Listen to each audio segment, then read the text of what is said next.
Hey guys, welcome back to Unqualified Professional. In today's suit review, we're taking a look at Spider-Man Noir, a suit set back in the past. Alright, so like I said, it is a suit set back in the past, but really, it's a suit set on a different Earth. It's a different version of Peter Parker, set on Earth 2091-4. The first appearance of this suit was in Spider-Man Noir #1. This comic series is a much darker set comic series than anything we had really seen before. And I mean dark. Spider-Man was willing to kill. We had cannibalistic villains. We had people who just didn't care if they lived or died. It was really just a fight for your life scenario. And this Spider-Man is an exact representation of that very fact. As you can tell, he has a gun on his hip. Now, this Peter Parker was actually bitten by a spider that came out of a statue where a multitude of spiders poured out and one of them bit him. And when this spider bit him, he actually ended up going to sleep later and had a vision of a spider god, and when awoke, he had these miraculous powers, but he didn't do anything with them really. He more or less didn't know what to do with them.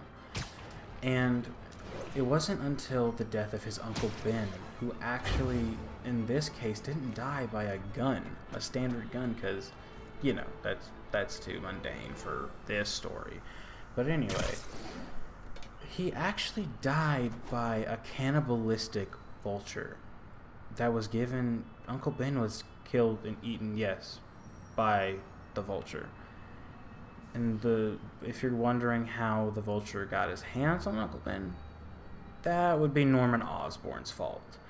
Norman Osborn actually gave Uncle Ben to the vulture to consume.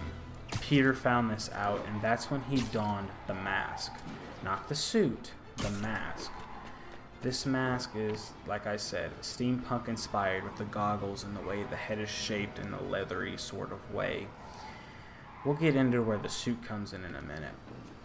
Peter actually went off and tried to confront Norman and found out that Norman didn't do it of his own volition. Norman actually was coerced into it. His strings were being pulled. He didn't have a choice. And thus Spider-Man didn't kill him.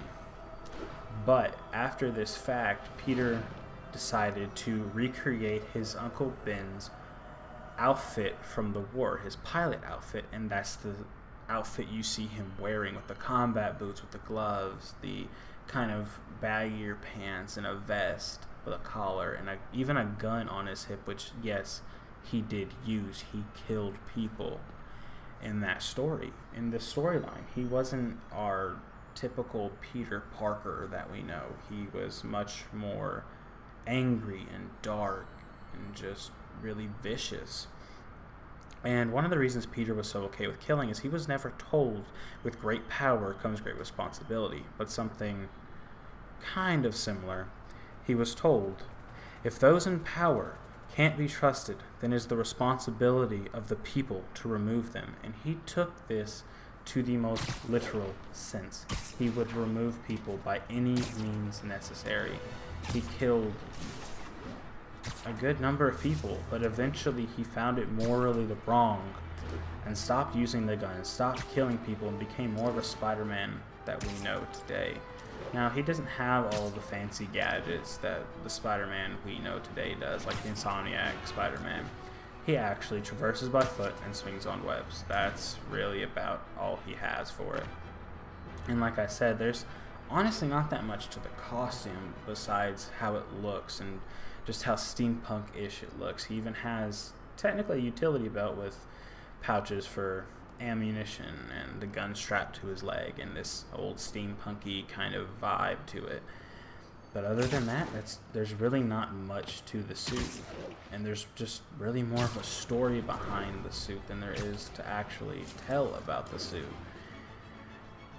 The suit itself does play, you know, just like every other suit in the game. It plays very nice. It plays very wonderfully. It moves just so smoothly. But you get this feeling of edginess, an aspect of stealth behind it I wouldn't say you get with most other suits. There's maybe one or two other ones that you get this stealth feeling from whenever you play with it. This one, I feel like I just really want to be stealthy, and if I'm not stealthy, I just want to be punching them constantly and doing these amazing combos and everything else, and just really just going at it. So that's really all there is to cover about this suit. If you liked this suit and you liked the story behind it, let me know, and you can also just watch it in the next video. But I need you to remember one thing: you don't have to be qualified to be a professional. With that said, I'll see you in the next video. Peace out.